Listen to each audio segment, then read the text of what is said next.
I've got a heartbeat and fat. Are you going to eat me next?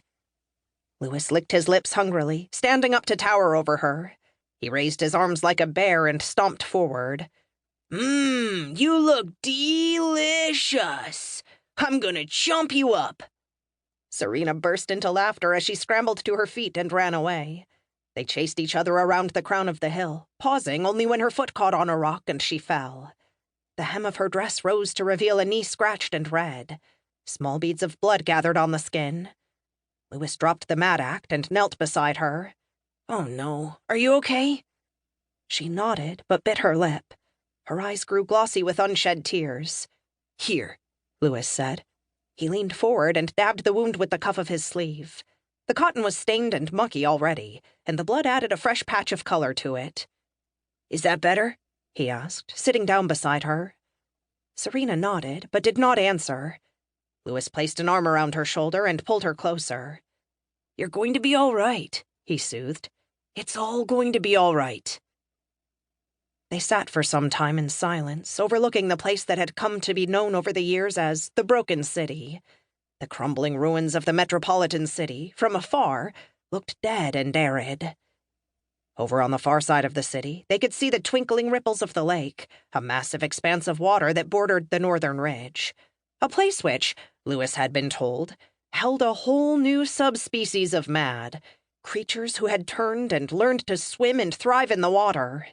Their skin black and slimy, they clutched lost boys from the shore and dragged them to the depths below. He had shuddered when the other boys told him this.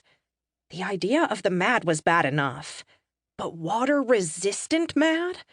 Well, that was enough to keep all the boys from exploring the northern border. He was sure they were lying. Really, they were simply crude bedtime stories.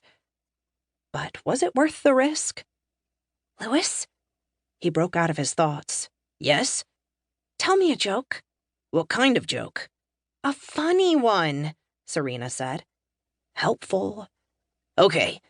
What do you get if you cross a giraffe with a window cleaner? Serena pulled away from his arm, a grin already on her face. I don't know. A window cleaner that doesn't need a ladder, Lewis said, waiting for Serena's fit of giggling to commence. Instead, she looked confused. What's a giraffe? His smile faded and he tapped his chin. I don't actually know. Max told me that he saw one in a book. Maybe it's a bit like an alpaca?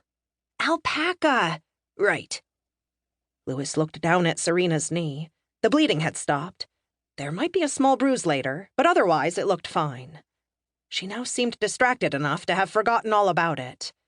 Come on, let's get you home, he said. Maybe they've got pictures of giraffes and alpacas. Alpacas! Right. Lewis slowed down and committed it to memory. Alpaca. Got it. Alpacas and giraffes in one of those dusty books in the old library. Serena fell into thought. She tucked a lock of hair behind her ear. Maybe.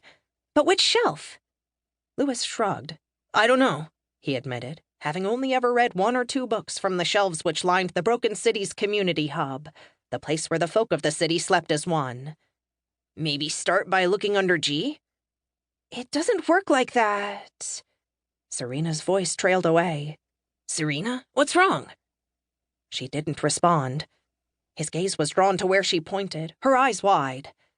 It emerged from the bushes nearby, limping crudely on its one good leg.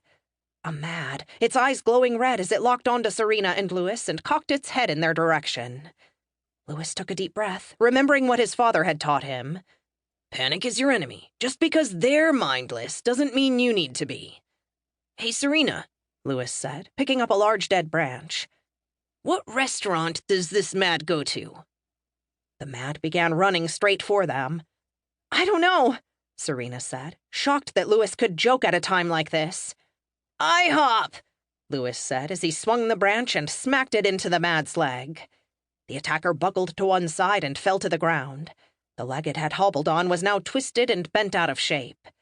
Nice shot, Serena cheered. Lewis grabbed her hand. Okay, run, now, while it's down. They sped back down the hill, using the momentum gravity afforded them. As they